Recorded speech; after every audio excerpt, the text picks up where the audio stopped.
নমস্কার বন্ধুরা, আজ আমি যে রেসিপিটা শেয়ার করতে যাচ্ছি সেটা হলো চিজ অমলেট। তো রেসিপিটা ছোট থেকে বড় সবারই বেশ প্রিয়, হয়ে যায় চটজলদি, হেলদি। তো রেসিপিটা শুরু করলাম। আমি এখানে 3টে ডিম নিয়েছি, নুন নিয়েছি, পেঁয়াজ কুচি, পেঁয়াজ গাছ নিয়েছি, চিলি ফ্লেক্স নিয়েছি আর চিজ নিয়েছি। আমার একটুখানি কিন্তু দুধও লাগবে, তো দুধটা এই সময় নেওয়া ছিল না, আমি পরে অ্যাড করে নিয়েছি দুধটা। প্রথমেই নুন দিয়ে ভালো করে ডিমটাকে ফেটিয়ে নিচ্ছি। এরপর একে একে পেঁয়াজ গাছ, চিলি ফ্লেক্স আর দুধ অ্যাড করে নেব। আচ্ছা, এখানে কিন্তু ম্যান্ডেটরি কিছু নয় যে এইগুলো দিতেই হবে, এখানে শুধু পেঁয়াজ দিয়েও কিন্তু করা যায়। চিলি ফ্লেক্সের বদলে কিন্তু মরিচ গুঁড়োর ব্যবহারও করা যায়। তো মানে মেন যে আমার জিনিসটা লাগবে সেটা হচ্ছে ডিম, দুধ, পেঁয়াজ কুচি, নুন আর চিজ, এগুলো কিন্তু আমার লাগবেই। আচ্ছা, তো অন্যদিকে আমি যে ভাজবো তার জন্য আমি 1 চামচ বাটার নিয়ে নিলাম আর নিয়ে নিলাম তার সাথে তেল। পুরোটা কিন্তু বাটার দিয়েও ভাজা যায়। বাটার আর তেলটা বেশ ভালো করে মিশিয়ে দিচ্ছি, দিয়ে ডিমের মিশ্রণটা এখানে দিয়ে দেবো। তো ডিমের মিশ্রণটা দেওয়ার আগে আরও একবার ভালো করে গুলিয়ে নেব।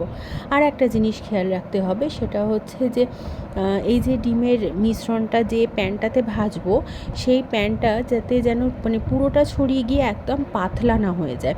অর্থাৎ আমার এই প্যানটাতে 2টো ডিমের অমলেট খুব ভালোভাবে হয়, তো 3টে ডিমের অমলেটটা একটু মোটা হবে। আমি ঠিক এরকম মোটা মতোই কিন্তু চাইছি। ডিমটা যখন হালকা একটু ধরে গেছে তখন মাঝে একটু গর্ত গর্ত করে দিয়ে এই যে ওপরে একটা গলা গলা ভাব আছে, এইটা যাতে নিচের দিকে চলে যায়, ওপর পাটটা যাতে শুকনো হয়ে যায়, সেই ব্যবস্থাটাই করছি। আমি কিন্তু ডিমটা এখানে উল্টাবো না, তো এই জিনিসটা একটু খেয়াল রাখতে হবে, তা না হলে বড্ড ভেতরে কাঁচা কাঁচা হয়ে যাবে। তো এইভাবে করে নিলে খানিকক্ষণ পরেই দেখবো যে ওপরটা শুকনো হয়ে গেছে, তখন আমি চিজটা এখানে অ্যাড করব, তারপর পাট করে দেবো। এবার যেটা কথা সেটা হলো যে চিজ অমলেট একটা বেশ ভালো সুস্বাদু খাবার, ছোটরাও বেশ ভালোবাসে, বড়োদেরও বেশ ভালো লাগে। যারা চিজ ভালোবাসে তাদের কিন্তু বেশ ভালো লাগে। এখানে আপনি নিজের ইচ্ছা মতো লঙ্কা কুচি বা গাজর কুচি যে কোনো কিছু ইউজ করতে পারেন, কিন্তু পদ্ধতিটা এরকমই আর কি। তো ব্রেকফাস্টের দিনে বেশ ভালো লাগে, যে ব্রেকফাস্টের দিনে বলতে ব্রেকফাস্টের টাইমে আর কি বেশ ভালো লাগে আর কি, যে একটা অমলেট খাওয়া হলো, তার সাথে একটু টোস্ট খাওয়া হলো, তাতেই কিন্তু ব্রেকফাস্টটা বেশ পেট ভরা মতো হয়ে যায়। আর একটা কথা, এই যে আমার ডিমটা ছিঁড়ে গেল, তো এটা কেন ছিঁড়ে গেল, ডিমের মধ্যে দুধ দেওয়া ছিল, তাই ডিমটা এখানে যেভাবে অন্য সময় ডিম ভাজাটা শক্ত হয়ে আসে সেইভাবে কিন্তু শক্ত হবে না ডিম ভাজাটা, তাই ছিঁড়ে যাবে, এইটা একটু খেয়াল রাখতে হবে। এমনকি এরপরে যে আমি উল্টাবো তখনও ছিঁড়ে যাওয়ার একটা চান্স থাকবে, কেননা চিজটা তো ভেতরে মেল্ট হতে থাকবে, ভেতরটা গলা গলা মতো হয়ে থাকবে, খুব নরম থাকে, তাই বেশিবার কিন্তু ওলট পালট করা যাবে না।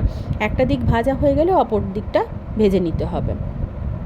তো এবার সবথেকে কঠিন কাজ হচ্ছে এটাকে প্লেটে ট্রান্সফার করা, তো সেটা একদমই তুলে নিয়ে করা সম্ভব নয়, তাই গ্যাসের ফ্লেমটাকে অফ করে দিলাম।